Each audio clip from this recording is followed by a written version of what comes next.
gas. Always under attack, always coming in last. Bringing up the bass, no one owes you anything. I think you need a shotgun blast, a kick in the ass. So paranoid, watch your back. And good Tuesday, October 2nd, 2018 to you. Hope you're doing well. Thanks a lot for taking us along wherever you're going, whatever you may be doing. Know you got a lot of choices. We appreciate you taking us. Jim Coyle with you here on Indiana Sports Beat. Justin Kalen high atop the crew chief's box as usual. That's right. Welcome into this Tuesday, Chronic Tuesday that is. Chronic Hoosier will be along today on the program, as will Mike Schumann from the Daily Hoosier. How was, I hope your Monday went well and your week is off to a good start. The weather's absolutely perfect. Stunning at the moment. Beautiful fall Indiana weather, southern Indiana weather especially. It's going to get hot today, but these mornings have been nice. What's hot? I think mid-80s. Well, not as hot as it has been. Yeah. But still warm. That's doable. Enough to sweat. We've got a lot going on, as I said, Chronic Hoosier on the program today. Mike Schumann from the Daily Hoosier as well. Make sure you get your questions, comments. You got any questions for those guys in on the text line, 502-414-1450. Make sure you like and follow us on Facebook so you don't miss a show. You can also find us on iTunes, iHeartRadio, Spotify, Google Play, Facebook, of course, or IndianaSportsBeat.com. So you don't miss a thing. Don't miss a beat. Let's get to the headlines before we get too deep. All right, here are your headlines for this Tuesday, October 2nd. Brought to you by Billy Joe's Gas and Food Mart, located on Highway 150 in Floyd's Knobs. Make sure you stop in for your hot breakfast, fill your gas tank, or hit up the daily lunch special today for $4.99, lasagna and garlic bread. Major League Baseball heating up. Wild card round starts tonight as the Rockies head to Wrigley Field to take on the Cubs. The Brewers defeated the Cubs 3-1 yesterday to win the division and avoid the wild card round. The Dodgers also beat the Rockies 5-2 to also win their division and avoid the wild card round. The Chiefs defeat the Broncos 27-23 last night on Monday Night Football. Le'Veon Bell to report to the Steelers during Week 7 bye. And big man DeAndre Ayton with a great first game last night in the preseason. 24 points, 9 rebounds, and 3 blocks. Those are your headlines for this October 2nd on this Tuesday, brought to you by Billy Joe's Gas and Food Mart, located on Highway 150 in Floyd's Knobs. $4.99 today. Lasagna and garlic bread is your lunch special. And welcome back. Big weekend of NFL action. Who played last night? Kansas City. Who'd they beat? Denver. Pretty good game. Yeah, I saw it was a close game, like 27-24, something like that. 27-23, yep. I saw the end there. They couldn't quite get within scoring range. It was, I think you would probably consider it a bad beat. Kansas City was favored by 3. Broncos with a chance to win it at the end. Bad beat. Yep. Captain Andrew Luck at it again, of course, after the Colts. Near win. What's he saying this time? Dearest mother, the men have mended their wounds and spirits in short order. They had little choice. We must move out this morning to begin our march to Boston. There, General Stone-Faced Belichick and his band of patriots await battle. Our unit yearns for another victory. Andrew.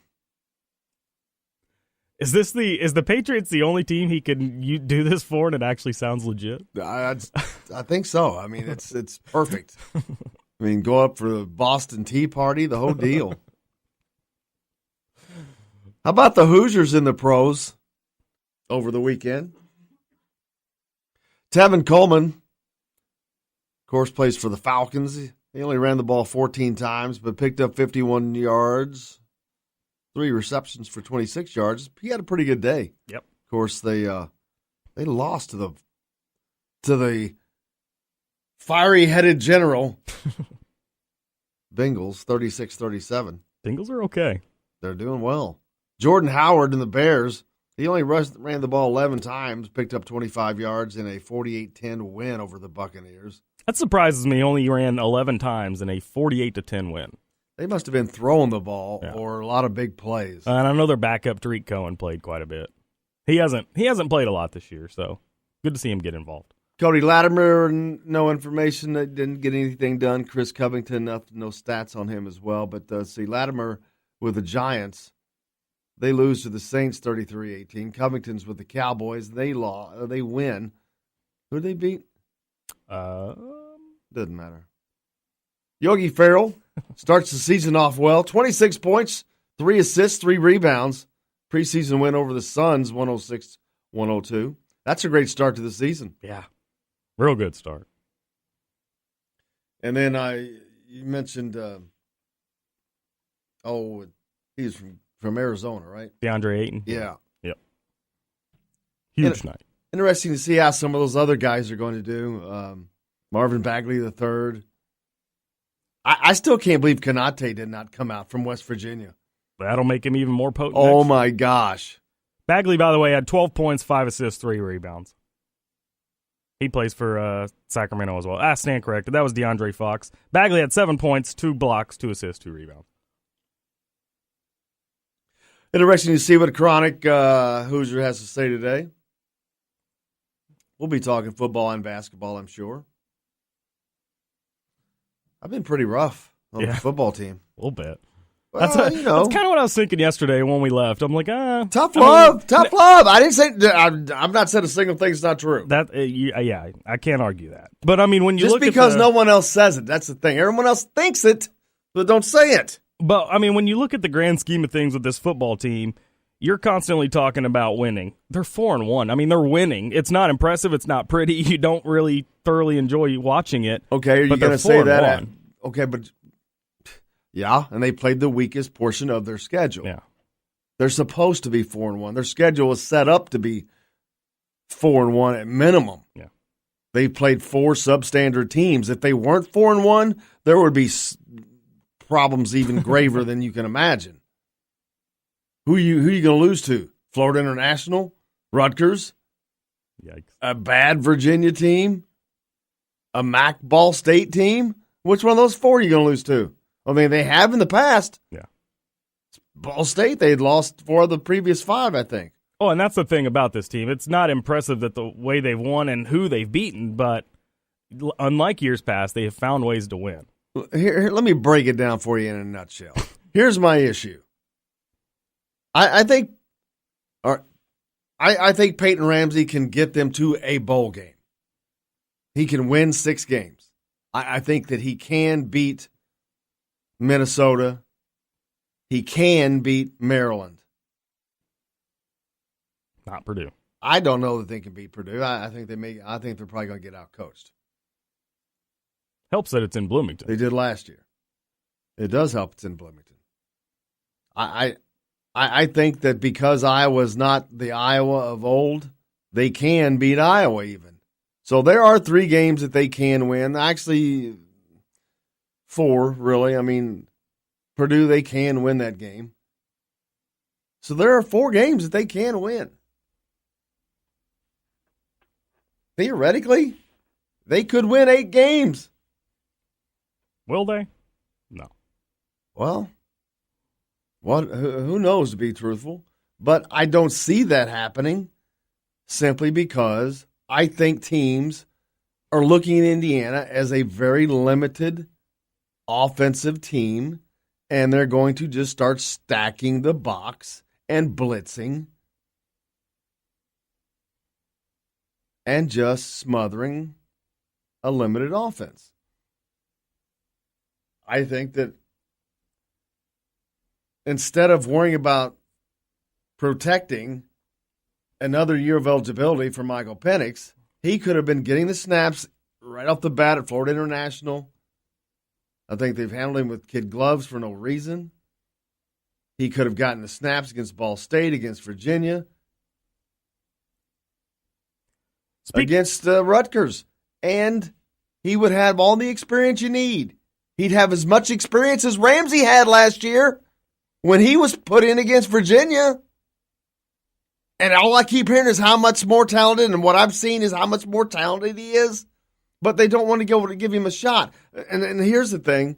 Are you going to tell me you couldn't win 6 games with Michael Penix? Really? On this schedule?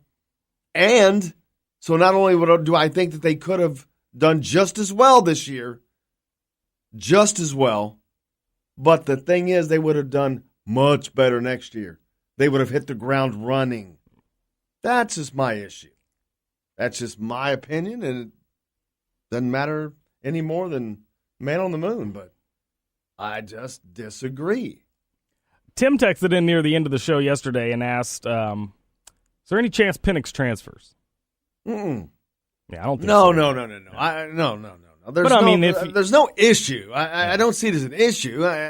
Hell, it's more of an issue for us than it is for him, probably. Well, when you think about Truth be told. when you think about the quarterback roster, Peyton Ramsey's still got 2 years. See, that's another thing. There's no. Yes, it's like okay. It's like they just don't want to make this decision yet. Yeah. It's like, all right, we know Peyton Ramsey won't play any more going forward, so why don't we give him this year as kind of a reward? Almost. It seems that. I mean, I'm trying to think, why would you not? They did this to Ramsey last year. This is the same thing they did with Ramsey last year. Put him in. Just put him in. Now, he was a redshirt freshman, yes, but Penix also got here way early, so I think that was a wash. I just don't get the kid gloves things. I just think they could have done the same thing. I don't think you lose anything, but you gain the futures, where that's my issue. You would have gained for the future. You want to talk about building the future and holding it for the future? Man, you could have, that future could have been here a lot sooner. That, in my opinion. Yeah, and I think you're right in saying that. I mean, maybe the coaching staff will have a revelation in the next couple of weeks, and they're like, well, if we want to win some games, we got to use Penix. We've got to be able to spread the field. Yeah, but see, I mean, you're so far behind. Look how many snaps you've missed out on. Yeah. Doesn't seem likely that would happen. The games that he could have gotten the easier snaps, the easier to learn in, they've passed. What is he played in 2, so he still could play in 2 more? Yeah, which they're probably going to hold that for a bowl game. Maybe, probably the Purdue and a bowl game. Give him the start in both of them? Oh, no. I mean, they won't, no. Going into next season, that's kind of what you're asking for. You want more in 2 games, but I just disagree. That's all. Doesn't mean anything. Now, the play calling, that's a whole nother story. We'll get into that later, too. We've got a lot coming up today. Chronic Hoosiers on the program, as is Mike Schumann from the Daily Hoosier.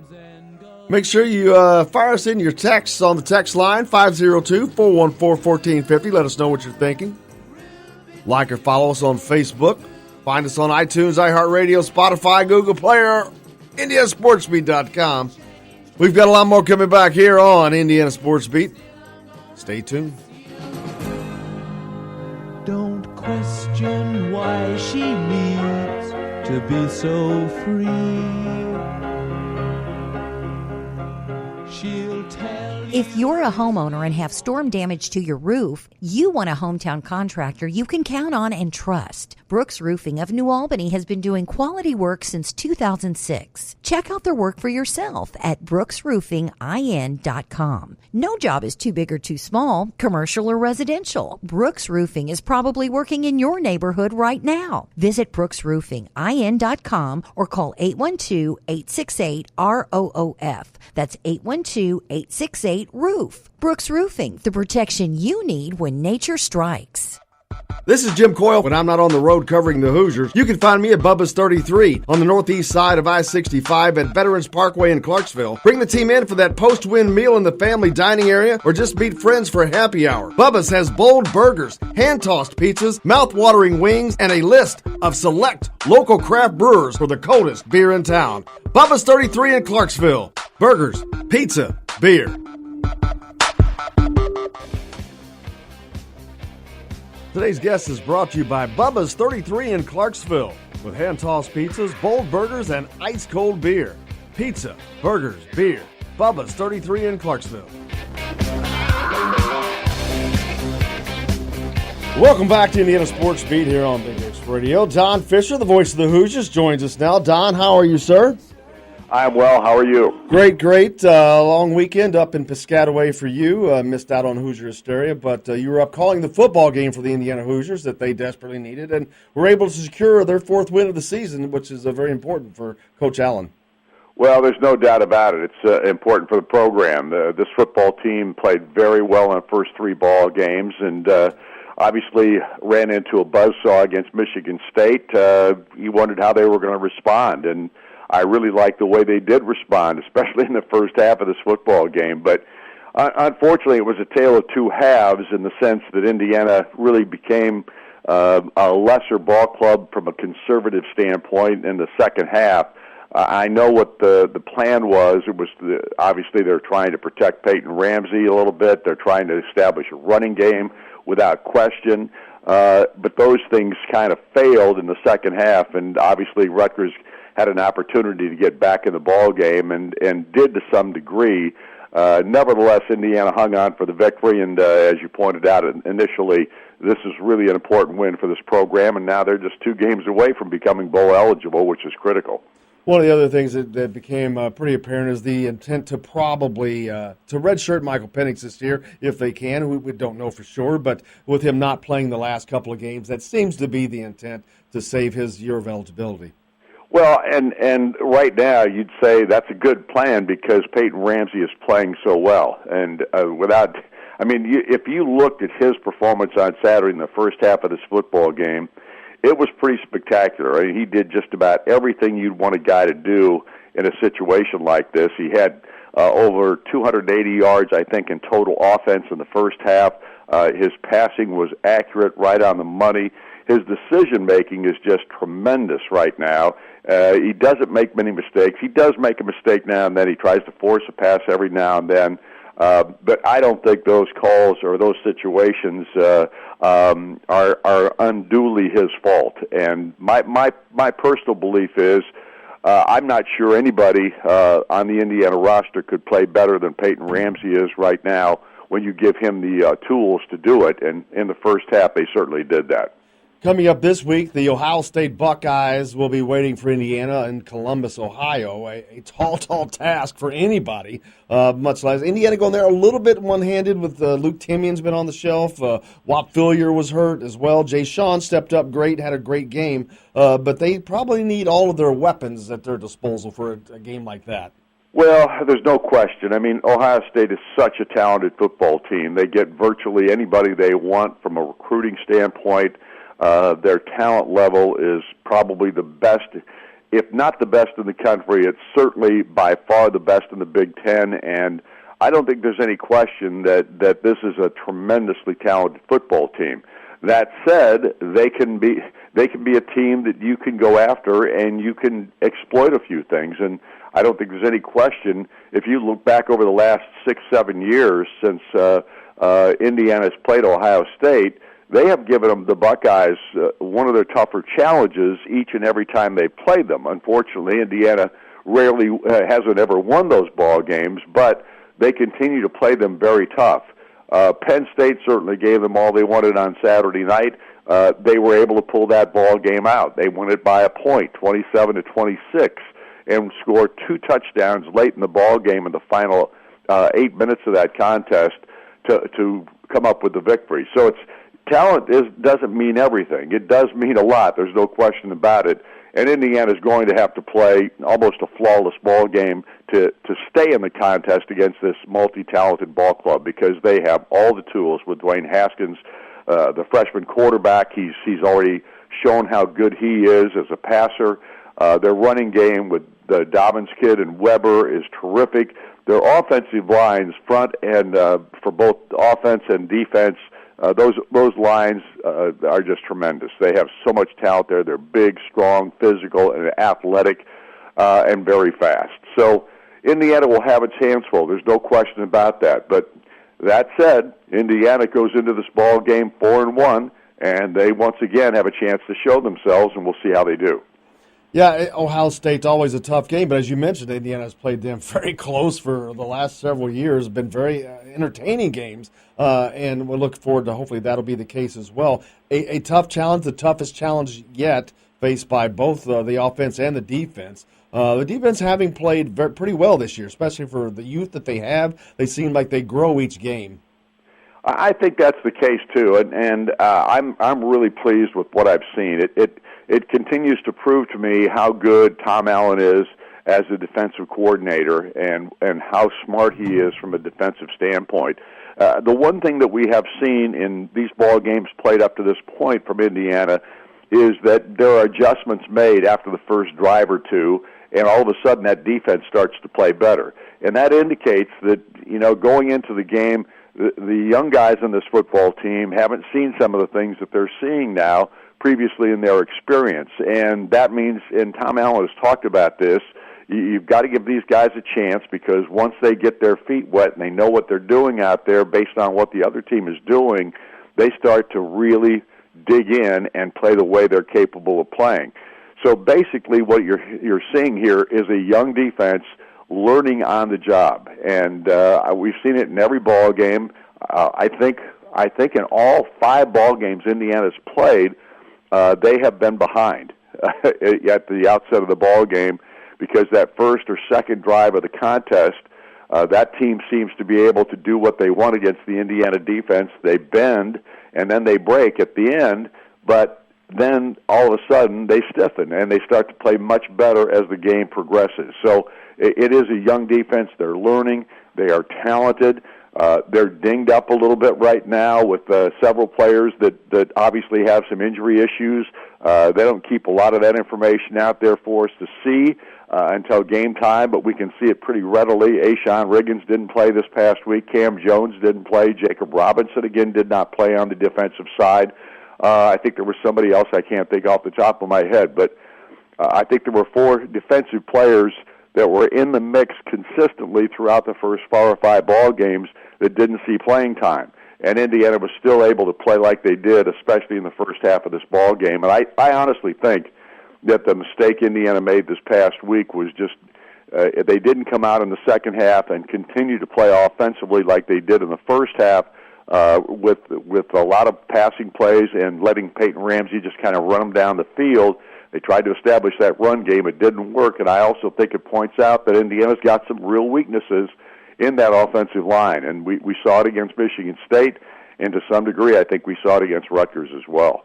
Absolutely. Hoosier Hysteria, I know obviously you weren't there because you were off calling the football game, but a very fun event, great crowd on hand. There are people up in the balconies, so that's always your telltale sign. You got people in the balconies, you've got a heck of an event going on, but a great day for Indiana basketball as they kind of kick off the season as before the season gets started.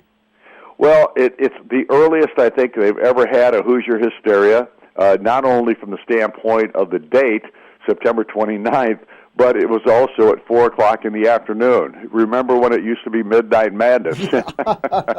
So, it's a different deal now. There's no question about that. I think Archie Miller is without question, everybody's heard me talk about him before. I just think the guy is a tremendous basketball coach. But he's one of those guys that gets this thing gets it over with, and now we're ready to go to work. And that's what I like about him. I think he's just tremendous in so many different ways. I think he's got himself a terrifically young, talented basketball team that is going to get better and better as the year progresses. I think it's going to be a special year in a lot of ways. And, of course, you've got a leader like Juwan Morgan, who is such a terrific, undersized post player who could actually get out on the floor, I think, a little bit more this year and will because of the other pieces that Archie's put together. I just think this is going to be a fun basketball season. I can't wait for it to get started. Yeah, you mentioned Archie. I think he runs the program just like his personality, which is he's very approachable, affable. He's nice, he's friendly, but he's all business, but in a good way. And everything is directed in a positive form. And it was a fun event. That the players got to have fun with a little bit of a scrimmage, a dunk contest. And even in the scrimmage, you're not going to see a lot, but it looked. I saw cohesion, and I saw Devontae Green make some passes that you could tell his drive is to get the ball into the guys that score. It looks like the guys are looking forward to embracing their roles this year. Well, I don't think there's any question. The second year is always better for every coach and for their teams because they now know what each other is capable of and is expected of them. And without question, this is a basketball team that is far ahead of what it was a year ago because of the seniors and the juniors and the older players in this ball club. Devontae Green has been probably the biggest surprise in the sense of how he has gone through the summer and drawn accolades from Archie Miller. I honestly thought at the end of last season that he would be the first guy that walked out the door, and he got obviously his exit interview, so to speak, with the coach and said, I'm not going anywhere. I'm going to play basketball at Indiana, and I'm going to do it the way you want to do it. And I can't tell you, I know he's a talent. He's a terrific young kid. He's done a great job in the first couple of years when he's been out there, when he's had his head on straight. And if he's got it on straight all the time, he's going to be a weapon that Archie will be able to utilize. Don Fisher, we're so grateful to have you each and every Monday and look forward to doing it next week. Well, look forward to it as well, and let's hope it's a really, really big surprise for everybody in the country after Indiana plays Ohio State on Saturday. Absolutely. We'll see you in Columbus. Thanks a lot. Have a great week, Don. You too. Don Fisher, the voice of the Indiana Hoosiers, brought to you, of course, by Bubba's 33 in Clarksville. Hand-tossed pizzas, bold burgers, and ice-cold beer. Pizza, burgers, beer. That's Bubba's 33. And we've got a big program coming up today as well. Chronic Hoosiers on the show, as always, are on this Tuesday. Mike Schumann from the Daily Hoosier. Also coming up, we've got plenty more. Make sure you get your questions, comments in on the text line, 502-414-1450. Follow us on Facebook as well. We've got plenty more. Stay tuned. This is Indiana Sports Beat with Jim Coyle. We're coming right back.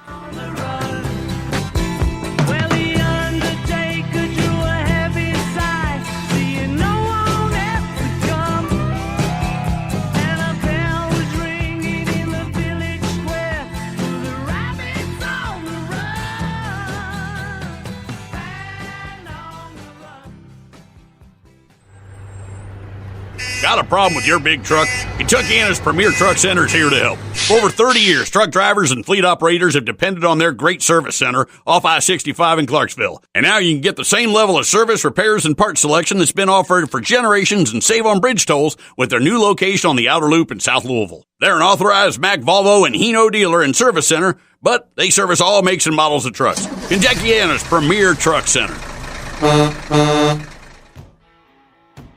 This hour of Indiana Sports Beat is brought to you by Kentuckiana's Premier Truck Center. With locations in Louisville and Clarksville, sales or service, they've got you covered. Kentuckiana's Premier Truck Center.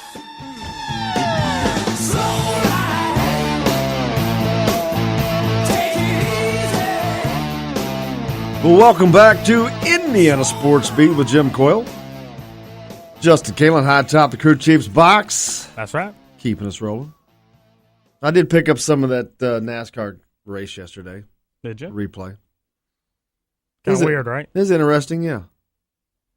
Interesting to watch. Something different. The Roval. See Bubba Wallace crush the wall? I did not miss that. Yeah, he hit the wall pretty hard. One of the curves that they instilled. The turn one probably that they called a heartburn turn or something. That the It was the very first turn. It's right off the straight. I think it was straight right off the start and the straightaway. And it's a 80-degree or 90-degree turn left. So yeah, college football rankings 1 through 130 are out. They got everybody ranked. Indiana's in it. Everybody. They're ranked. What do you think they're ranked? If I had to guess, yeah, I haven't looked. I haven't looked at the article yet. I would say somewhere around 80. The top 25 first before we get to that. That's a tease. You got to do something. This is the first time USA Today did it. It's the first time in the history of the USA Today Sports College Football re-rank that Kentucky, Syracuse, and Fresno State are all in the top 25. Wow. Wonder how long it had been since Syracuse was in the top 25. Maybe not as long as Kentucky. Kentucky was only, 11 years? Like 2007 or something? Yeah. So that's over. But anyway, getting the top teams, of course, still Alabama at the top. Ohio State. Remember when I kept saying at the beginning, like, why is Ohio State, why did they fall behind Georgia or this and that? I never did understand it. They crushing people from the start. And they did not get the respect early on. Well, they do now. Yeah. Georgia right behind them at number 3. Clemson holding on to that number 4 spot after coming back and beating Syracuse. Did you talk about their quarterback situation yesterday? A little bit. I knew that was going to happen. They had a situation where their starting quarterback, which, what is he? A sophomore? Freshman. True freshman. No, the one that left. Oh, a senior. He was just a real senior. So, and they already had a guy transfer, remember? Hunter Johnson. Yeah, that went to Northwestern. And so now they got this guy that's leaving because they named their freshman as a starter. And then he goes and gets hurt. Now they got 3 more freshmen behind him. Dabo said he'll welcome him back, though, if he wants to come back. I'm sure he does. Did he say that? He did. Because the last I heard the other day was we're moving on. Well, and then Lawrence got hurt, and he said on Sunday, yeah, if Brian Kelly wants to come back, we'll open him back with open arms. How you like me now? How you like me now? That's funny. I knew that was going to happen, though, as soon as they did all that. Well, like I said, the top 4 pretty much unchanged. Clemson. Notre Dame lurking right outside of that top 4 spot at number 5, which, yeah, I know they had a good game against Stanford, but they smoked Stanford. Clemson dropped 2 spots, by the way. LSU right behind them, who Kentucky plays soon, Oklahoma, West Virginia. How about Central Florida in the top 10? Moving on up. Moving on up. Number 9 in the top 10, in front of Penn State, who drops a spot. Auburn starts the next section. Washington, Kentucky at number 13. Stanford, Wisconsin, Miami of Florida.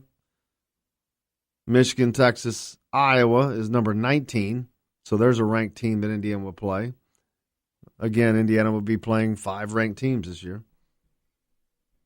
Oregon, Syracuse, number 21. Oklahoma State, Boise State, Fresno State, and Florida rounding out the top 25. Who do you think is number 26? Well, you're not. I mean, I wouldn't guess. You're right. Appalachian State. Really?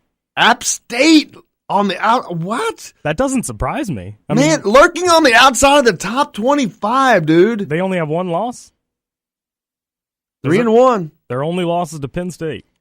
And it was a game that they could have won. They climbed to 16 spots. Wow. Man, I'd like to see them just jump up 1 more. Come on, jump in that top 25. Don't tease like that. Appalachian State. What are we coming to? Wow, App State right there, number 26. Wow. Michigan State, they're down to 33rd. Was that right? Holy cow. At 3-1. They're going to come back. They'll get stronger. Their offense will get better. They always do. Keep dropping down. I'm down to in the 40s. No Hoosiers yet. No, I know where they are, but I'm looking for someone else to jump out at me. How about North Texas at number 50? North Texas is ranked ahead of Indiana and Louisville and Cincinnati, who's 5-0. Wow.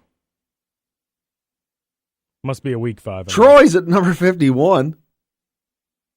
Now here's interesting. Maryland, they're at number 52. I mentioned that because, of course, Indiana plays them. Indiana's number 58, by the way.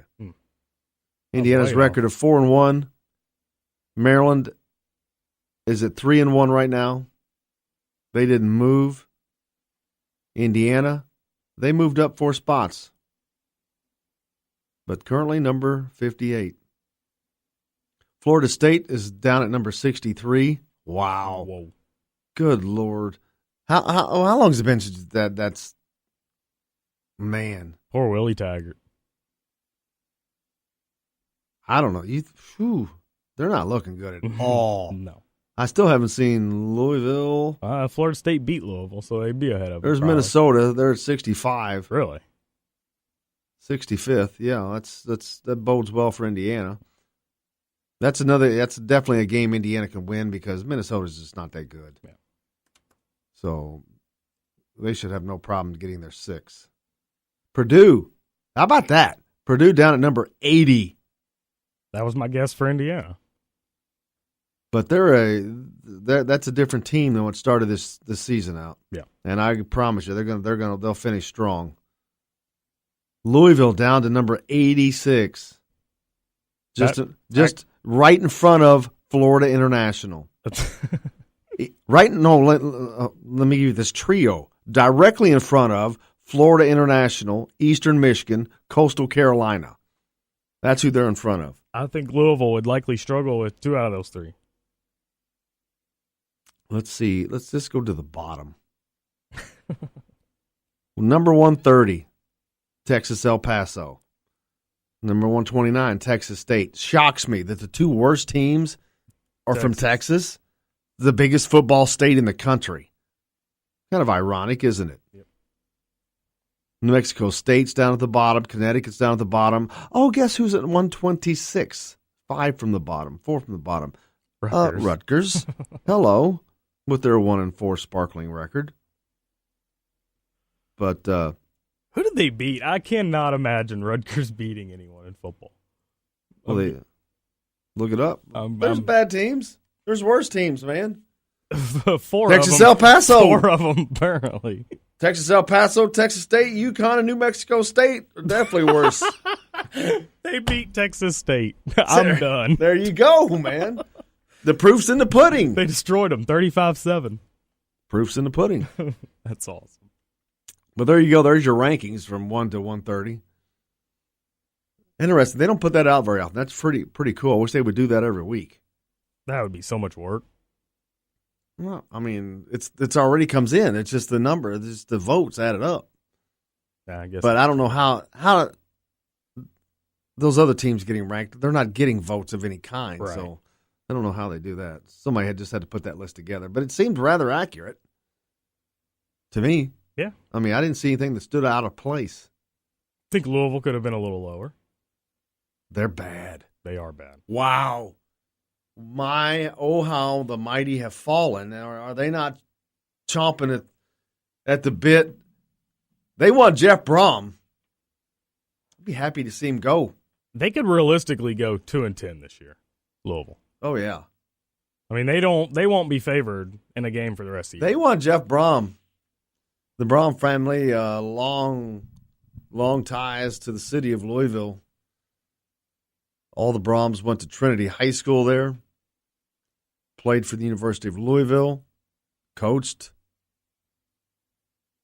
They want Jeff Brom coached there, at least, under Petrino. They want the Broms like the Reds want Barry Larkin.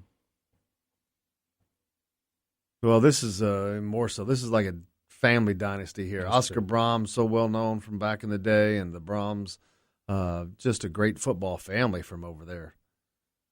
But just a perfect storm. I mean, only makes sense. All former players, successful coaches. It's a matter of time. It's just timing has to be right, and it just hasn't been right yet. But I think that time is coming. I feel pretty confident his next stop out of West Lafayette is just about 3.5 hours south in Louisville. We'll see. Which will make me happy. Get him out of West Lafayette. He's a great football mind. Yeah. Great offensive mind. You cannot dispute that. I mean, they just got off to a bad start. It's like it snowballed. But I bet you they get that turned around. 6-6. Is that a turnaround? Oh, that would be a hell of a turnaround. I don't know if they can do that. That would be getting something done. Will they start out 0-3? Yep. You got to go 6-3 over the rest of the season in the Big Ten? Well, that's doable because they're in the Big Ten West. Yeah. There's nobody over there. Iowa is not that good. They're Iowa and Wisconsin are the two best teams in that division. Nebraska sucks. They just went to Nebraska and beat them. Nebraska's terrible. Wow, what do they like? What do you think they're thinking? Scott Frost, they get him in, the prodigal son, comes in from Central Florida, fresh off of a national championship at Central Florida. Faux national championship. But, man, that was just a shock to me. It's just a surprise to me. Yeah, I know. I would think it would be a surprise to everyone in Nebraska Nation as well. I mean, that's certainly not what you wanted with Scott Frost coming in 0-4. Will they win a game? I mean, that shows you how turbulent change is. Yeah. When the next time you want to say, "Oh, it's time for the coach to go," you think it's bad. Wait till you change coaches. There will be a storm before the calm. Yeah. It's rough to sit through sometimes, but well, Nebraska is sure getting it right now. Now, 3 years from now, and they're 8-0, they won't be thinking about this 0-4 start. They will be long forgotten. Is Scott Frost still the head man when they start 8-0? Well, I don't know that. I'm just saying. It's kind of an opinion question. I'm just saying, if in 3 years and he's got the ship righted, and this was just part of the turbulence of a regime change, which that is the point. There is often great turbulence when you change organizations, when you change administrations, when you bring in a whole new coaching staff. Everything changes. Well, it takes the players forever to adapt. You get new everything, new defensive scheme, offensive scheme, terminology. Example, 2016-17 Indiana Hoosiers basketball team. Was on my mind. On my mind. It is a perfect example. But also you can look at them from start of the season, end of the season defensively. Look at their defensive numbers. Look at the unbelievable change in a positive direction. But that took the entire season. You saw games like Fort Wayne. That was embarrassing. They were 5-6 feet off their man all the time because they were just confused. And it looked so bad, but it's not because they don't know what they're doing. Well, it is because it's exactly why they don't know what they're doing. But it's not because they don't know. It's not that they're not intelligent. It's a completely different, it's a learning process, man. No. You've got to forget everything and learn something new. That's difficult to do. Yeah. The learning's the easy part. The forgetting's the hard part. Because everything is reaction. And that's why you saw the freshmen last year have success, because they had to come in and unlearn a little bit, but it's just high school ball. I mean, they didn't have to unlearn a whole college offense. Exactly, yeah. So, I mean, they came in and had immediate success. Yeah, there's nothing for them to have to worry about forgetting. Everything is an elevation for them. Yeah. They don't have to worry about forgetting anything. They're learning. All they're doing is learning. And so that's why this year is a much better season because, you got a lot of new faces, but it's easy to learn. And half those guys are not going to play as much anyway, so they get even more chance to learn. And everyone else is already on the same page. Yeah. We have a big show today. As always, Chronic Hoosier's on. Make sure you fire up if you got any questions for him. Hit us up on the text line, 502-414-1450. Make sure you like and follow us on Facebook. You can find the show, rebroadcast, podcast, whatever, on iTunes, iHeartRadio, Spotify, Google Play, IndianaSportsBeat.com, Facebook, of course. And, of course, we are brought to you by Kentuckiana's Premier Truck Center. Whether it's one truck or the entire fleet, Kentuckiana Premier Truck Center has your company covered for sales and service. They've got locations in Louisville and Clarksville. Give John or Aaron a call. They're specialists in Emo, Volvo, Cummins, Mack, but they handle everything. If you're a truck driver out there listening to the show, pull in. They'll take care of you, man.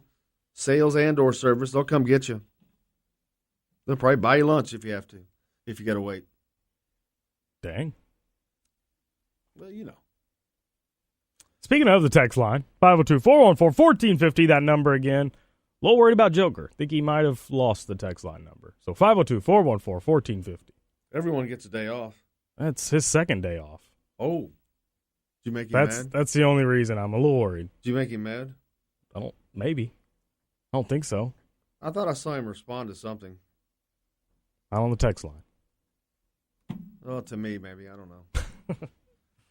Alive and well. But, yeah, hit us up on that with any questions. Any questions you have for Chronic Hoosier coming up today, let us know. Or Mike Schumann. Or your thoughts on the IU basketball or IU football. Opinions.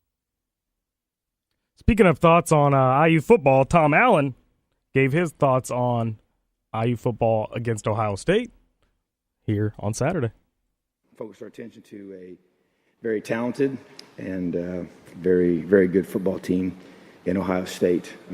Obviously, they played well at Penn State. Most of us watched that, I'm sure. And to see them do what they did, to come from behind and score those last 2 touchdowns in the last 8 minutes to win on the road is a great testament to their program and where they're at and the level they're playing at. I've been here for my 3rd season. It's the most talented Ohio State team I've seen since I've been here. So very, very good football team on both sides, and special teams, just a lot of playmakers and speed and athleticism and size, and very accurate quarterback and very, very athletic defensive unit. So Coach Meyer, as always, has a very talented team that's well coached and plays extremely hard. So tremendous challenge and opportunity wrapped up into one as we head to Columbus, Ohio on Saturday for a 4:05 kickoff on Fox Sports. Thank you.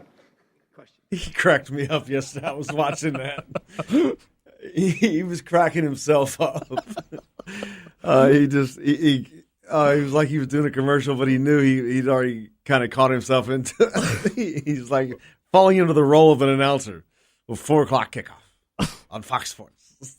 Big old smile on his face. He was giggling. He was laughing. Great guy. And I, and whether or not I'm rough on decision making doesn't I don't want Tom Allen to succeed. He's a great guy, and I hope he does succeed. I don't, I just got done talking about the effects of a regime change. That's the last thing in the world you even want to talk about. Some things need to be taken care of, but that's it. And that's can be done, and hopefully will be done. But that's it. And hopefully they keep things rolling, and they're doing a great job recruiting. They're changing the culture. I think those players that come in, they believe. I mean, you obviously have good players. They're getting recruited or drafted in the NFL, so they're not going 0-10, 0-11, 0-12. And that's the thing you have to remember with Tom Allen. It's only year 2, so they're kind of still in that regime change and getting used to all that. I mean, you would like to think by year 2 everything's fine and dandy, but I mean, there's still learning curves in year 2. Absolutely. Learning curves for him. Exactly. He's never been a head coach. He is going through a learning process. I mean, that's going to be a continual process for Tom Allen. That's not what you wanted at Big Ten College. I'm going to I'll acknowledge, but it is what it is. So that's where it is, and there's just got to move on past that. But some changes need to be made, and I'm not going to shy away from the fact that one of those is an offensive coordinator that's innovative, that is a little more loose with running the ball outside the tackles and throwing it 5 yards. I know there's also limitations there, but they didn't have to be. It's just one thing after, yeah. So, but we all have opinions on it, but it's just cool. Not a problem. We got more coming up. We've got more Tom Allen and some player sound as well. Stay tuned. Chronic Hoosiers on the program today. Mike Schumann from the Daily Hoosier. It's Jim Coyle. We got more coming up right here on Indiana Sports Beat. Stay tuned.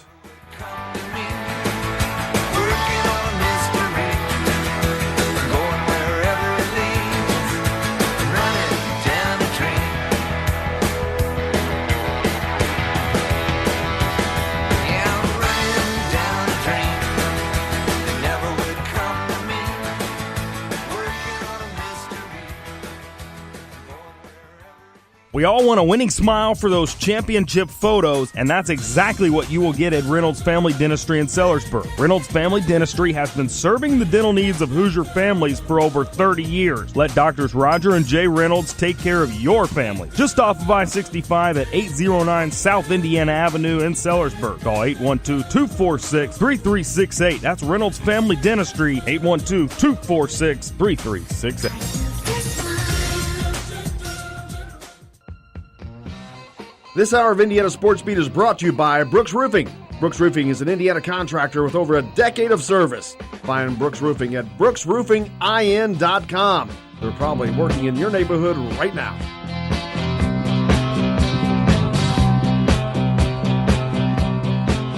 Welcome back to Indiana Sports Beat on this Tuesday, October 2nd. Cannot believe we're in October. Fall is here. We're in the middle of college football. Basketball has started up. Baseball postseason. Leaves on the ground. Pumpkin. I know Indiana and Louisville played a baseball game the other day. It's like a scrimmage? Yeah, on the Exhibition. same day as Hoosier Hysteria. Interesting. Who won?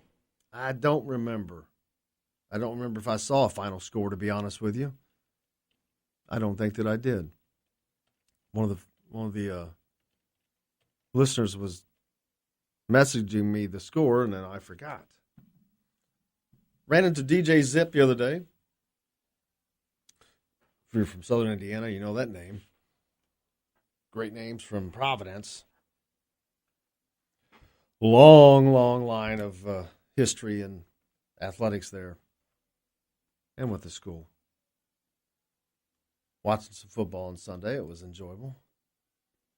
Some great games. The NFL was really good on Sunday. Yep. Those games, just a lot of good games with 3 overtime games. They've gotten a lot more competitive, it seems. Speaking of competitive, let's hope that Indiana can be at least that against Ohio State this weekend. And before we get on talking all that, we'll talk about that as well as Chronic Hoosiers on the program today. Mike Schumann from the Daily Hoosier. Let's get to the headlines with Justin. All right, here are your headlines for this Tuesday, October 2nd.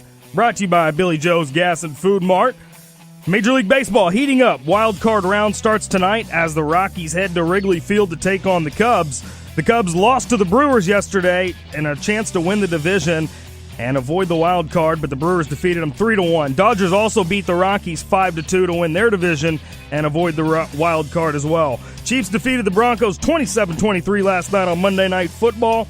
Le'Veon Bell to report to the Steelers during Week 7 bye, and big man DeAndre Ayton with a great first game for the Phoenix Suns. 24 points, 9 rebounds, 3 blocks. Those are your headlines, brought to you by Billy Joe's Gas and Food Mart, located on Highway 150 in Floyd's Knobs. Make sure you stop in for your hot breakfast, fill your gas tank, or hit up their lunch special, $4.99 today, lasagna and garlic bread. I'm hungry right now. Me too. A lot of press conferences going on yesterday. We heard a little bit from Tom Allen. And we've got some player interviews. Who do we have first? Peyton Ramsey? Let's play Peyton Ramsey. Yeah, it's important, and Coach Allen talks all the time. Anytime you have to go on the road, it's tough. It's difficult to win on the road, and we did a good job. We did enough. We weren't perfect by any stretch of the imagination, but, we did enough to win the game. Especially there in that first half, things seemed to be clicking. How much of a goal was it to get it into your playmakers on the outside? Nick Westbrook got in the mix, Ty Freifogel and Jay-Shun Harris, getting those guys the ball and moving the ball downfield. Yeah, they just did a good job of getting open, and, there were a number of guys that caught passes for a good amount of yards, and, that was kind of the game plan, just, find holes in the defense and get our playmakers the ball. Peyton, second half-wise, talk about the adjustments that Rutgers was able to make on defense and why things got more difficult for you. Yeah, they did a good job. They did a good job adjusting at halftime and made it difficult on us. And we did, and credit them, but at the same time, we didn't do a very good job of executing when we had chances to. So it was kind of a mix, with them and us there. 1-1 now in league play. You go to Columbus to take on the Buckeyes next week. What are your early impressions on what they do well on the defensive side of the football? They do everything well. It's a good team, and in years past they've been good, and it's the same thing this year. It's a good team. They're good up front. Their front seven's really good, and they got guys that can cover in the back end. So it's all about studying, preparing, and finding ways that we think we can move the ball on them. You got a little bit of time against the Buckeyes last year here at home. Now you go on the road to their place in Columbus. What are the challenges of going to a place like that, and obviously playing a team of that stature? Yeah, it's loud, it's hostile. It'll be our first true road test. But there's guys who've played in these games, these big-time games, in environments like this. So it's all about just settling down, taking a deep breath, and worrying about the next play and just executing each and every single play. Peyton Ramsey, quarterback for the Indiana Hoosiers, right there. Talking about expectations for this week. It's going to be rough. Yeah. It's going to be rough. There's just no other way to put it. It's going to be now they faced a great defense in Michigan State, but Michigan State was not a complete defense. This defense is a little better, and it is tested. They're coming off of a huge win over Penn State in Happy Valley during a whiteout. Win. Tough place to play. Ask them. Last time they were there, they lost. That was the blocked field goal, I believe. Did they win that game, or did Penn State lose it? Oh, I don't know. You can say that. I mean, Ohio State's too good of a team to say that. I don't know that they blundered it away. So, yeah, it wasn't like egregious, but a couple texts in the show, 502-414-1450, if you'd like to do the same. JR texts in and says, Coach Allen is the first IU coach in a long time who will stay if he has great success. IU fans should be all in with him. That is true. I've said that before, and that is exactly true. He's not going to look to go anywhere. He'll be happy right at Indiana. So that is if he can find success, there will be no happier marriage because he is not looking to go someplace else. He would love nothing more than to build that program. And he would love nothing more than to win. Don't misunderstand anything. Don't misconstrue. Even when I disagree, that doesn't mean that I wish ill will or don't think that he's going to be there. He's going to be there for a while. As long as Indiana lets him. Some changes need to be made. Tim also texts in and says he still has not heard a reaction from Davis or Brooks after hysteria. Which, yeah, a little interesting. And then he also asked about Penix transferring again. We talked a little bit about it in the first segment of the show. No, he's not transferring. No. Now, that's not even a thought in anyone else's head. I don't even see that kind. That's not even an issue of any kind. No. Not at all. I mean, he wasn't expecting to start. That's the thing. He wasn't expected to start. I didn't expect him to start. I thought Brandon Dawkins was going to be the starter. Wrong. So it wasn't like he was the expected guy coming in and he didn't get it. It's not like he was the starter and lost it. So no, I don't. That's not it at all. I don't see any. There's nothing to that at all, and that would just be stirring something up that's not even there. And he also says, "How about the secret scrimmage? Can we get any stats afterwards?" Sure. No, I don't know. No, nothing will come out of it. Who's allowed at that game? Indiana and St. Mary's. Or no, Loyola Chicago. Loyola Chicago, rather. Nobody else gets in? No. That's why they call it secrets. Yeah. It's not that no one knows about it. It's just nobody can see it. Again, it's an opportunity to play a talented team, a team that you're closer in, you're more on par with, rather than playing a Division II Southern Indiana team for a preseason game or whomever else they play for a preseason game, to where you are obviously superior. And it doesn't do you a lot of good. It just gives you some different faces, but talent-wise, you're not getting pushed at all. You go play a Loyola Chicago, well, this team just went to the Final Four. Now, they don't have the same exact team, but still, it's a good team. and you can get a better measurement of your team. But there's an agreement between the coaches. You don't share the information. There's no media involved. Nobody can see it. There's nothing to report. It's just this is a way for the coaches to get a gauge on their own programs without that information going anywhere else. It allows them to make any adjustments they need to make, any changes they need to make, or see where they are. Are they not as far along as they thought they were? Where they need to work on this more? They can work against certain things. They can ask Loyola Chicago, "Hey, can you run? I want you to run a trapping zone, or I want you to run a full court press." Or they'll ask Indiana, "Hey, can you just run a four corner offense, or can you run a fast paced offense, or whatever?" They can ask to have certain things to play against for their own benefit as well. JR is on the same page as me. I was getting ready to ask, does Sister Jean get in? Sister Jean is allowed in. You've got to let Sister Jean Sister watch. Jean has an all-access pass to life. I think she is credentialed for life with an all-access pass. No doubt about that. Speaking of Indiana basketball, the captains were named yesterday. No surprise there. Of course not. Indiana University men's basketball coach Archie Miller announced that seniors Juwan Morgan and Zach McRoberts, in a vote by their teammates, have been named team captains for the 2018-19 season. Juwan and Zach have shown the qualities that you would expect from experienced players in the program, said Miller. They lead by example on the floor every day in their work ethic in the locker room by not being afraid to hold their teammates accountable and representing the standards we expect when you wear Indiana across your chest.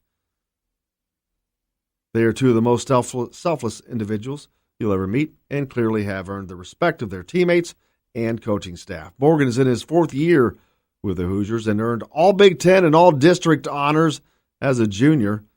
He improved his overall scoring by 8.8 points and his Big Ten output by 10.6 points. Started 30 games.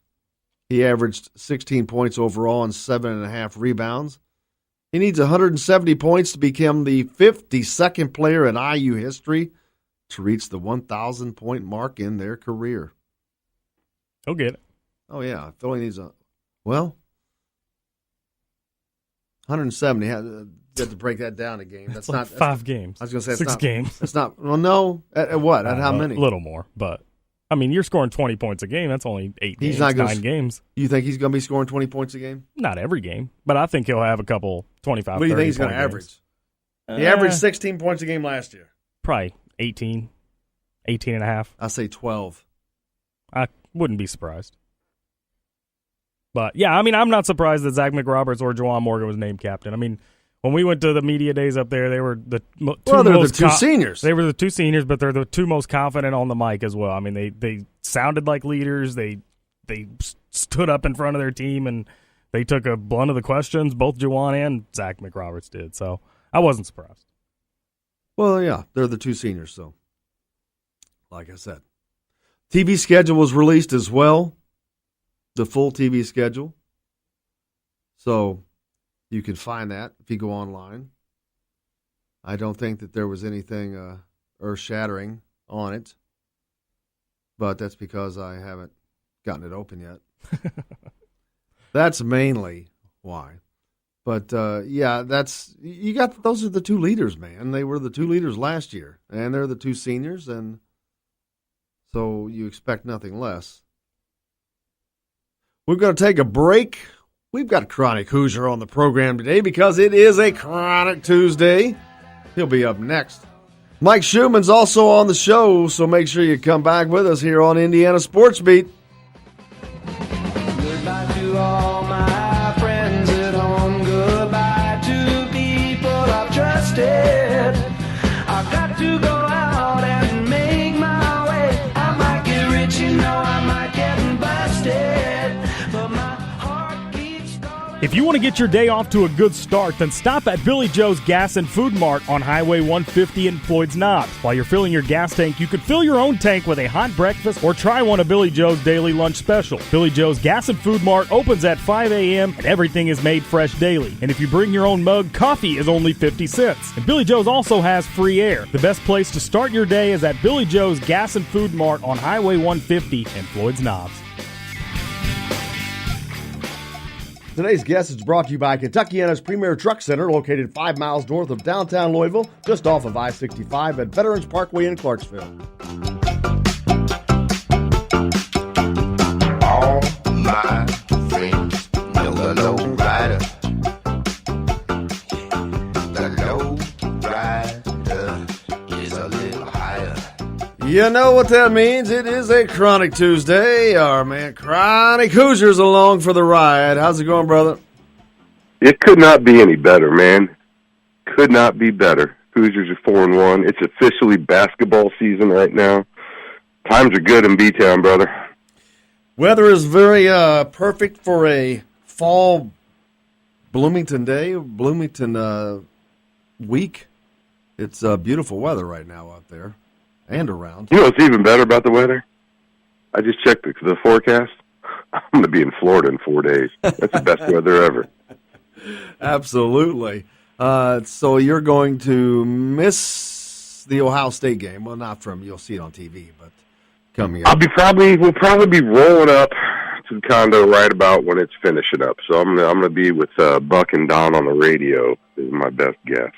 Not a bad place to be, but probably not. I don't expect that it's going to be a very good outcome for Indiana, especially after what happened up in Piscataway. They did get out of there with a win, their fourth win of the year, only two wins away from a bowl, but they did not do it in pretty fashion.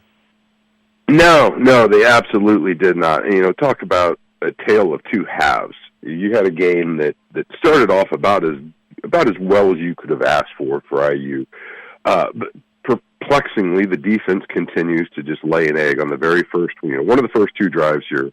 That seems to be their MO, is they're going to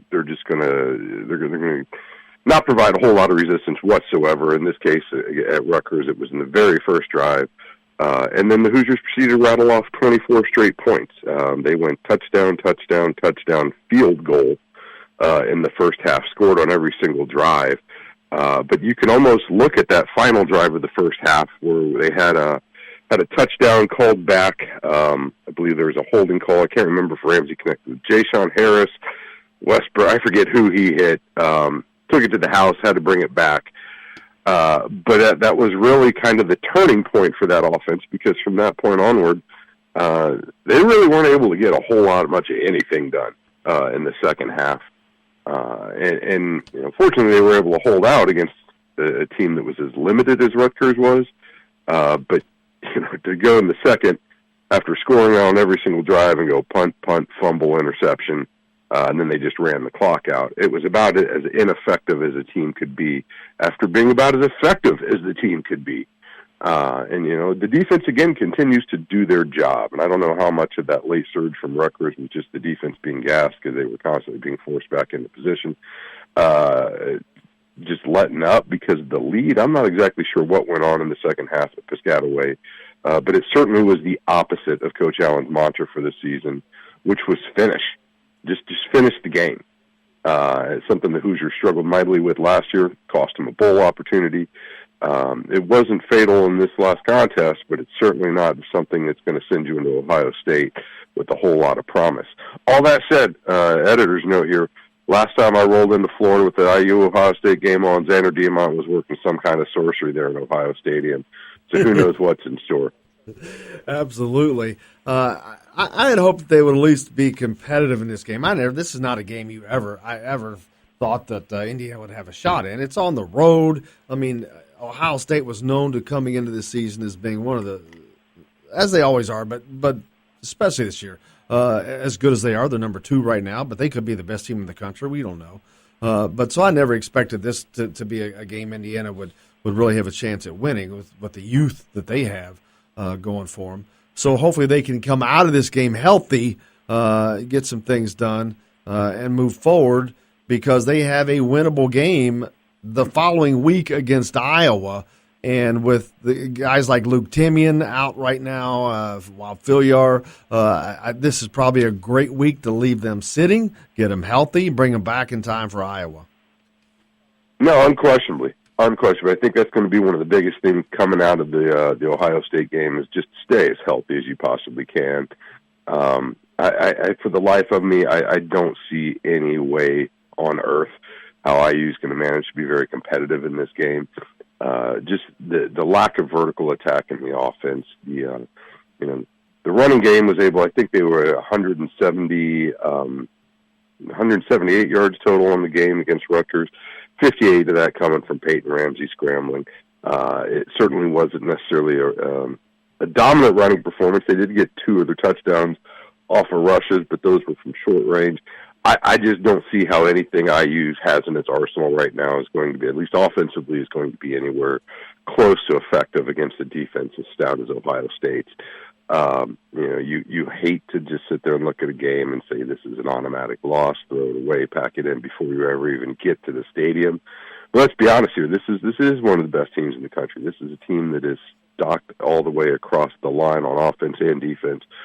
I just, end of the day, try to play as respectable as you can, but let's just get everybody home healthy because, like you said, homecoming the week following, they're 2 games away from bowl eligibility at this point. Statistically, they are still far more likely than not to become bowl eligible. But as we've often seen is the case, whether it be on the micro or the macro level with the football team like IU is currently comprised, the margin of error is going to be extraordinarily thin for them to have success. So at the end of the day, everybody that you bring to the stadium has, that's fit for playing has got to come home in the same condition, because otherwise you're just going to put yourself in a very untenable position with some far more winnable games in the future that are ultimately determine whether or not this team can finish, whether or not they can, attain their goal and get bowl eligible again.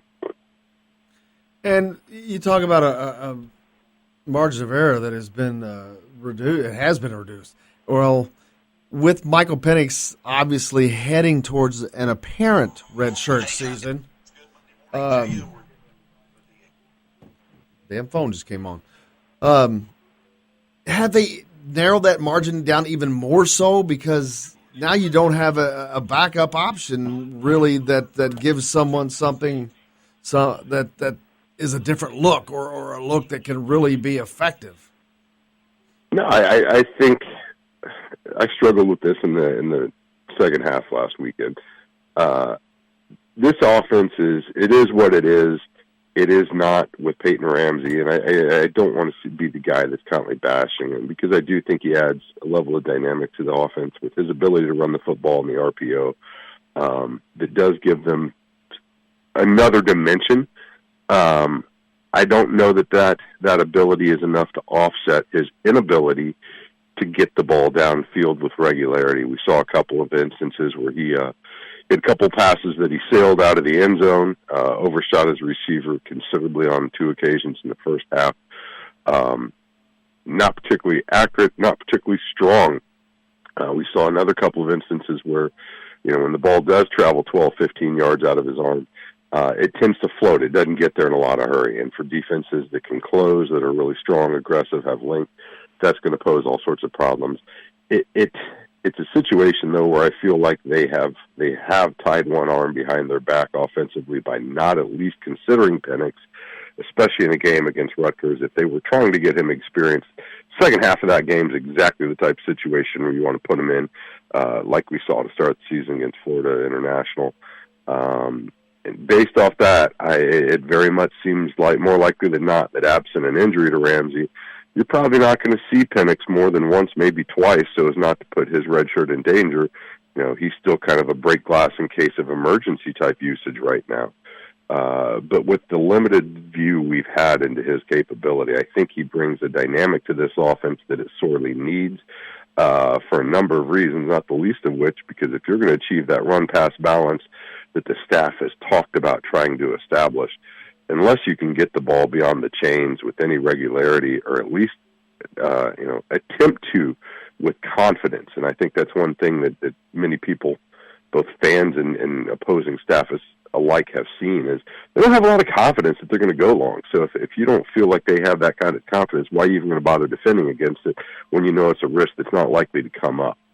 It's going to allow teams to cheat in the box. It's going to allow teams to press up a little tighter, knowing that those screens and the passes to the flat, some of the short crossing routes that this offense loves to run, you take that away, there's not a whole lot left else to it. It's just not that deep. It just doesn't have that many dimensions to it to truly open up the field. It's a disservice to the running game, and it's unfortunate. I think it's oftentimes a disservice to some of the receivers they have. I'll be curious to see if that doesn't come and bite them at the end of the year with some guys maybe looking for greener pastures or at least looking for backfields. They're going to be more likely to get the ball downfield to them with a greater regularity.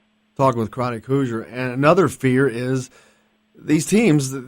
They know what it is. There's nothing secret about this offense, and they're just like you said. They're just going to start squeezing more and more. But to me, it also brings up the fear of more injuries because you got a lot more action taking place right there constantly in that smaller area. The linemen are they going to be able to hold up over the course of the Big Ten season because they're going to be getting pounded nonstop. They're going to be coming at them nonstop. And even the running game, it wasn't there that well the other day. They were playing Rutgers. Now they've got to play Penn State and Ohio State and Iowa and Michigan. And all these big bad boy teams that are for real. So I want them to do well. I wish them nothing but well and nothing but success for Coach Allen. But I just don't understand not using a weapon when it is obviously in need. Right, you talked about the durability too, and I think it's a very valid point. When you look at three, let's say that IU has just spitballing here. Say they have 4 highly winnable games, at least as far as the percentages lay out. You got Iowa after Penn State or after Ohio State rather, but 3 of the 4 remaining winnable games are all going to be the back of the season. That's how IU is going to close. Minnesota, Maryland, Michigan, Purdue. You circle the Minnesota, the Maryland, and the Purdue games as legit opportunities to get a win, potentially seal a bowl berth.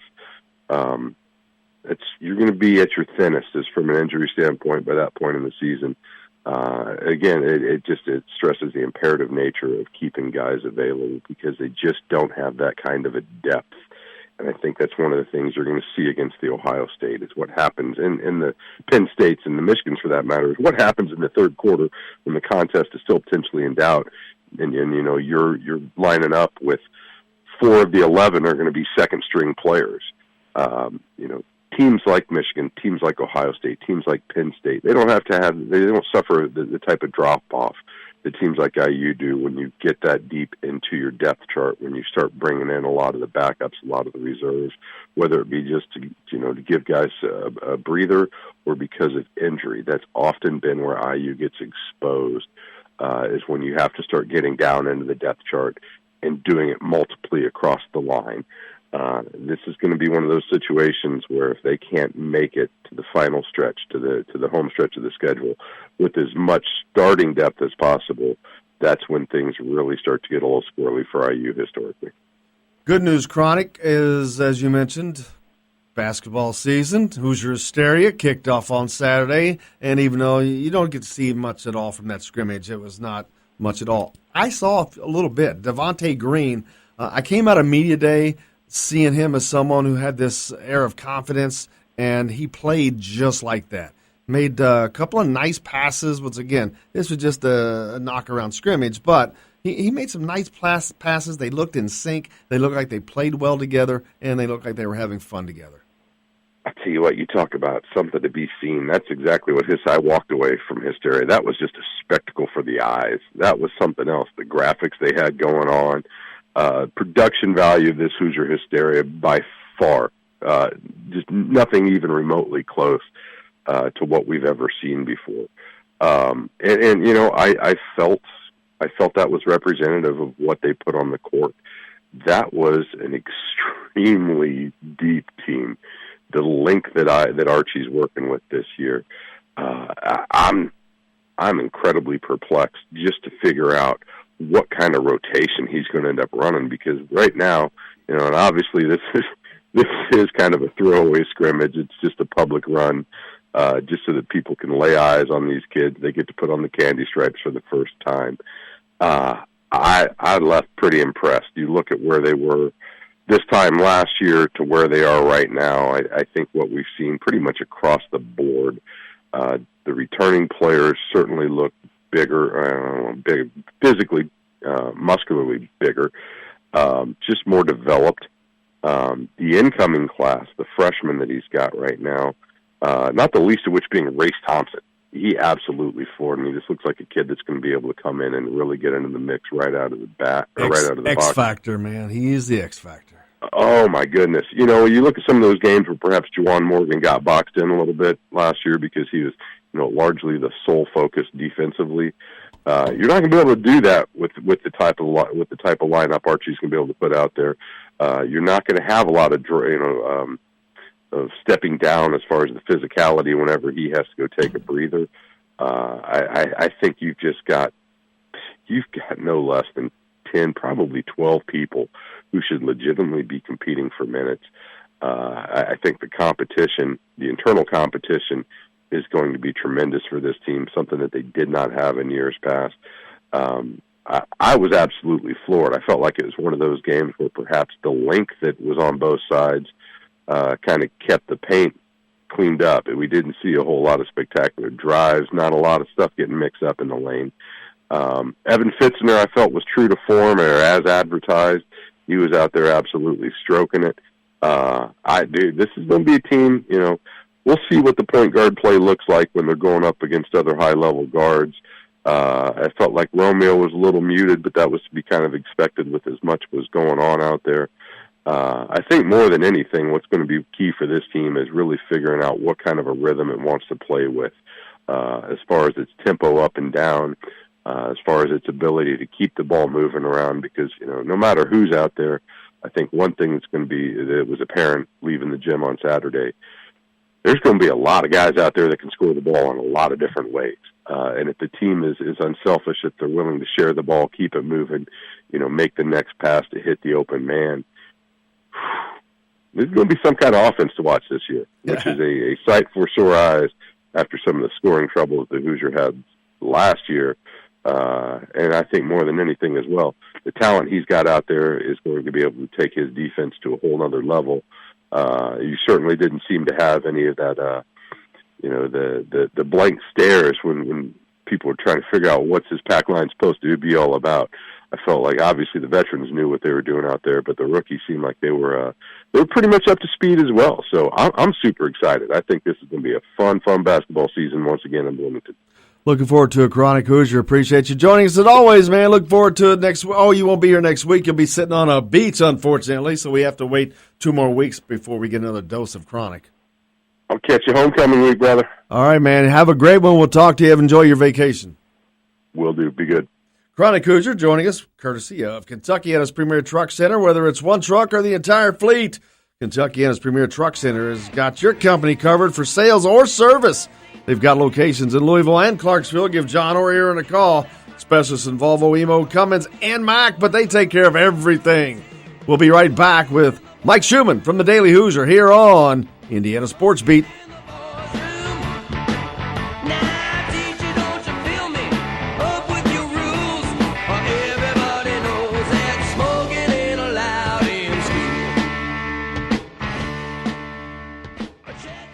Hey, if you're in the market for a new truck or tractor, car, or ATV, you need to be at Hollis Auction Service on November the 10th. Located on Highway 150 in Greenville, just west of Highway 335, Hollis Auction Service also needs items for the auction. If you're looking to sell, call Billy Joe Hollis today at 502-664-1606. That's 502-664-1606. Make sure you're at Hollis Auction Service in Greenville on November 10th.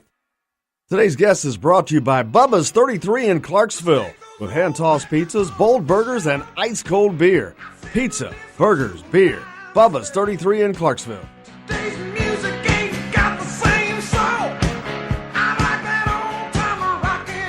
Welcome back to Indiana Sports Beat with Jim Coyle sitting in with you. Now joined by Mike Schumann from the Daily Hoosier. Mike, how's it going, brother?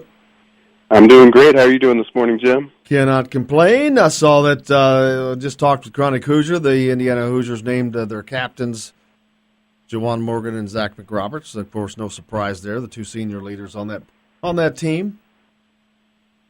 Yeah, no surprise at all. I mean, I think those are the guys that, for a number of reasons, you think that people are going to look up to on this team as the leaders. The one thing I was thinking about before we came on here, is and this is a question, not really a statement of fact, but do people think that they're going to be vocal leaders, kind of on the floor? Because that's one thing that really stood out to me last year that was missing from the team, as somebody at a player level that's going to get into another player's face and expect more out of his teammates. I don't think that existed on the team last year, and I'm not saying that Zach and Juwan aren't those guys, but I think it's a new element to each of their games that they're going to have to add if they're going to really fulfill that role as captain. I'm curious what you think about that. Yeah, I mean, I don't think there'll be any problem with Zach McRoberts being a leader and getting up in a player if he has to, but I think that they have a good enough cohesive relationship that it won't take quite that, but I don't think that there's a problem with that. I think he knows that part of his job is to be that leader. But he seems like he had already kind of started accepting that last year as his role increased. He just gained confidence as a player and as a member of that team, and as his role became more valuable to that team, and in ways that was very unconventional, that made it even. I think it stood out even more so. So I think that the freshmen coming in definitely look up to him. The guys that are already there probably look up to him because of his work ethic, if nothing else, because that in and of itself earned his butt a lot of playing time last year. Yeah, it certainly did, and so that's one of the things I'm going to be watching for in the early weeks is who on the team, either those guys or somebody else, is really going to be the guy on the floor that's really the leader that's telling people where they need to be, what they need to be doing, and we're really taking charge on the floor. I think that's going to be interesting and especially important with a team that is as young as this team is.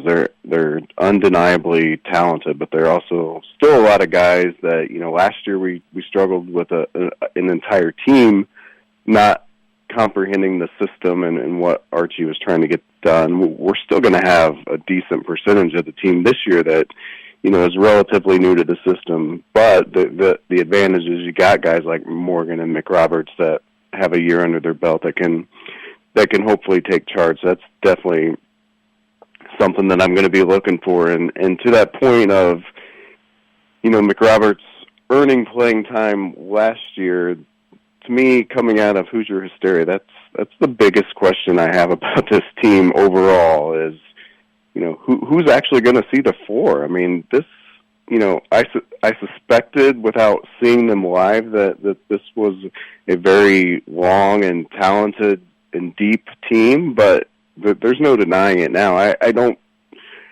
ever want to put too much into a scrimmage because I just don't think you can. I think it was clear if you watched that scrimmage, which I know you did, that they, they're not going full speed.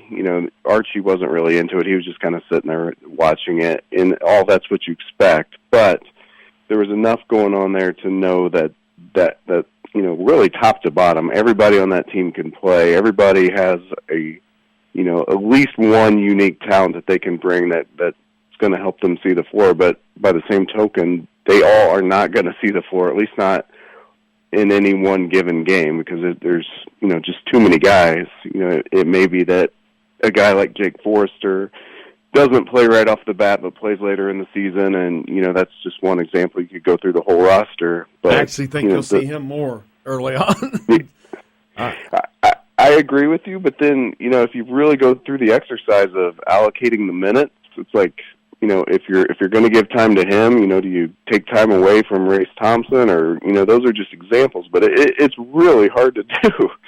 Well, I can tell you who I think that if I had to pick three players that would probably see the least time, it would easily be Clifton Moore, Deron Davis, because he's still coming back from that injury, and he's not going to be there for a minute, and they're going to be running up down the court. And then Demezy Anderson, being a freshman and whatnot. So there's three players that I think will see the lower end of the playing time. Then it gets tricky after that. Jerome Hunter, he's going to play. I don't know how much. Jake Forrester, same thing. He's definitely going to play. I don't know how much, but that could be determined. I mean, he looked like he could be an X factor too. Race Thompson, don't know. I mean, we saw him for the first time basically the other night at Hoosier Hysteria, but there's so much other guys in front of him that it's crazy. It's just going to be, and I've been talking about that for so long. The depth is crazy. You've got a dozen people that could play, but you just can't play that many people. So it's probably going to be a rotation of about 9, maybe 10. Yeah, no, I agree with that 100%. And even the guys that you mentioned, and I agree with each one of them that are the least likely to see the floor at least early on. I saw something out of, and I think like a Clifton Moore, people are saying he's improved, and you saw a flash, at least, of the one thing that I think he has on that team more than anyone else, and that's the ability to block shots, which is critical. He had a really impressive block on Jerome Hunter, and he just has that length, and if he has improved athleticism to really enforce that length and be kind of a stopper in the lane, that's something that in the right situation at the right time is going to help him see the floor too. So I think it's interesting, and I think your point about Deron Davis, it's not just getting back from the injury, but it's fitting into the style of the team, which I think is more of a running team. It's not his natural ability. He's more of a half court, clog up the lane kind of guy, and so it's going to be interesting for him. He may never get back to the minutes that he saw pre-injury just because of the depth of the team and the style that they want to play. So that's going to be interesting too. That the one thing, and I'm going to write about this week, that I think is really interesting that I never saw coming up until really the scrimmage is that, I think a day one starter is probably going to be Evan Fitzner. I don't know what you think about that, but, because of the Davis situation and just because of Fitzner's clear emergence since he's signed up here is going to earn him significant minutes and probably a day one starting role. I remember when they first announced that they'd signed him, and I went on, and Justin, remember this. I'll let Justin tell it because I'm not saying it to like pat myself on the back or whatever. But when they first announced him, I'm like, man, this is huge. Well, that's what I'm sitting here thinking is you were big on Fitzner saying he's going to come in and start, and I remember specifically telling you there's no way this dude comes in and starts. He played for St. Mary's, but I've come completely 180 on that. I'm an Evan Fitzner believer now. Yeah, he's just got such a smooth stroke, and it's not just the fact that he can shoot, which he can, and that's huge because that's something Indiana didn't have last year. But he's 6'11". He's going to be drawing out a big chunk of their defense. Now you're opening up the middle for a slashing scorer, Romeo Langford, who can just slash and score. Then if that doesn't work or whatever, now you got Juwan Morgan roaming there like a monster. So it's just a crazy three-headed monster type of offense that Archie can present there with the long-range shooting, drawing a big guy out, slashing score, and then a monster on the glass that Juwan Morgan is. It's just a lot of options, but Evan Fitzner can present a batch of problems for an opposing coach that I obviously in the beginning I'm like, if this dude can hit, he's going to be huge for this team.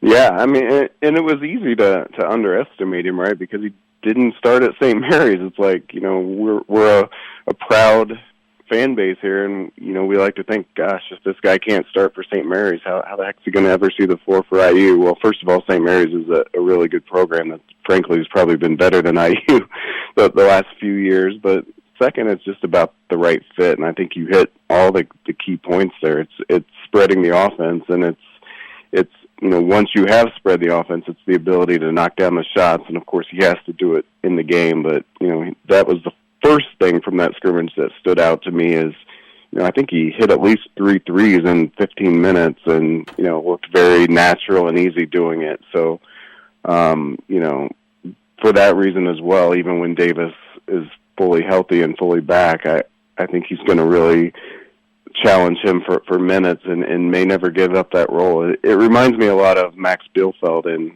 2016, just his ability to stretch the floor. I think people lose sight of his impact on that team winning a Big Ten title just from the standpoint of, you had Troy Williams and Yogi Ferrell that, were different kind of players than Morgan and Langford, but by the same token, they were both guys that like to attack off the dribble, and that, Bielfeldt pulling his guy out of the post really had an impact because he really knocked down threes during his senior year at IU as well. I don't know that, talking with Mike Schumann from the Daily Hoosier, I don't know that Evan Fitzner starts. I think he's probably more likely going to be a sixth man. I think they're going to start Devontae Green at point, Romeo Langford at the 2, then you got Juwan Morgan, Justin Smith down low, and then I think Zach McRoberts will get that other starting spot. I really do. At least to start off, he's a senior, he's a captain, he's a leader. I think he's worked on his offensive game a lot. But you start those 5, and you got McRoberts in there beating and banging on you. Then you bring Fitzner in, who comes in there and lights you up. It's just, and that doesn't, again, it doesn't even talk about Jerome Hunter and Jake Forrester and Race Thompson. And it's like, man, you can keep going down the line. But there's just a lot of combinations that just keep running at you that are different. Yeah, and your point about McRoberts is spot on. I definitely understand and can appreciate that, and it very well may be the case, especially in a first game that is Chicago State, right? I mean, I think we could start a high school team and compete in that game, and at least symbolically, McRoberts could play in that game. So it could be more matchup oriented if you need a little bit more size, because Fitzner's 6'10", and if you just have Smith and Morgan as your post guys, that could present matchup problems if you're playing a bigger team. So yeah, I think it is more situational, and it will, as last year showed, it's going to be hard to keep McRoberts off the floor and take minutes away from him. We'll certainly find out. Mike Schumann from the Daily Hoosier, appreciate you joining us as always, man. Okay, gentlemen, have a great one. You too. Mike Schumann from Daily Hoosier, brought to you by Bubba's 33 in Clarksville. Hand-tossed pizzas, bold burgers, ice-cold beer, pizza, burgers, beer. That's Bubba's 33 in Clarksville. Been a great program today. Chronic Hoosier was along for the ride. Mike Schumann from the Daily Hoosier as well. We will have more coming up the rest of the week. Make sure you stay tuned on Indiana Sports Beat. Coming up next, you got Kentucky Roll Call with TJ Walker, Nick Roush. For Justin Kalen, I'm Jim Coyle, and I'll see you on the radio.